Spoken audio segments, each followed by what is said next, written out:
Donald Trump. Is this Donald Trump's party right now? How do you see it? You know, I focus less on people than on ideas. I heard that young man speak. I was elected in 2010 as part of the big Tea Party movement. This was a serious conservative movement. I served as a soldier under Ronald Reagan. I know that the next generation sometimes doesn't remember its history, but this is a party that has withstood lots of challenges. And when it goes weak, there are always men and women who rise up and remind us of the central thesis of conservatism. And so when I think about the party, I think about America.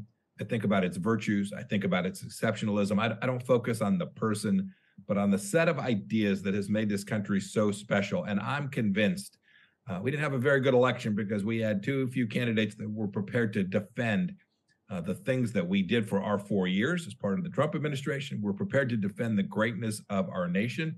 And when conservatives do that, when Republicans do that, we not only win elections, but we deliver for people all across the country. That's my focus. That should be every conservative's focus as we move through these next 24 months, not only preparing for an election in 24, but more importantly, delivering city councils, school boards, district attorneys, governors, all across America, delivering for the people of this country. Right. So look, I'm not the smartest guy in the room. Trust me, there are quite a few folks that will confirm that. But it doesn't take a rocket scientist to figure out you're looking at the possibility of running for president. I go to Google. I believe everything on the internet, obviously.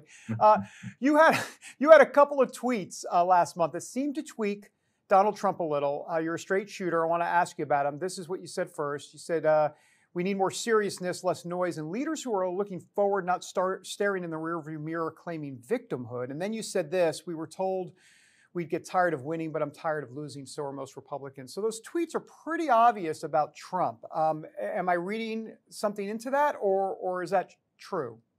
They were a little fun, but they're also what does that mean? A little fun? They're also what we need to do, right? It's not about Pompeo or Trump or DeSantis or Scott or Pence. We can't look backwards. The American people deserve better. And that's what I was really trying to get at. And I am, by the way, I don't like to lose. I know none of us like to lose. But the reason I don't like to lose isn't because I like to win for myself.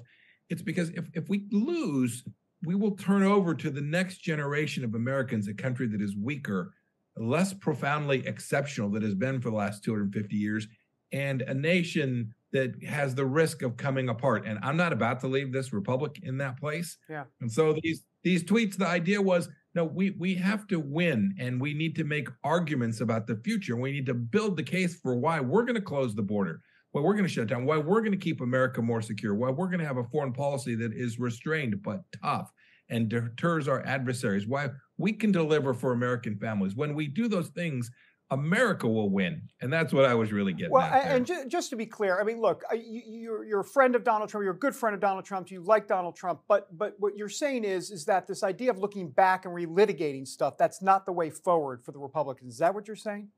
That's it.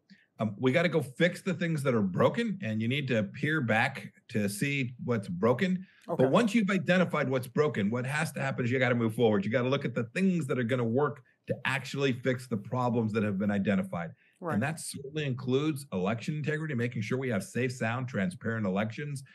But to wallow in the history of some perceived wrong from months or years ago just isn't going to get it done for the American people. And that's the bottom line.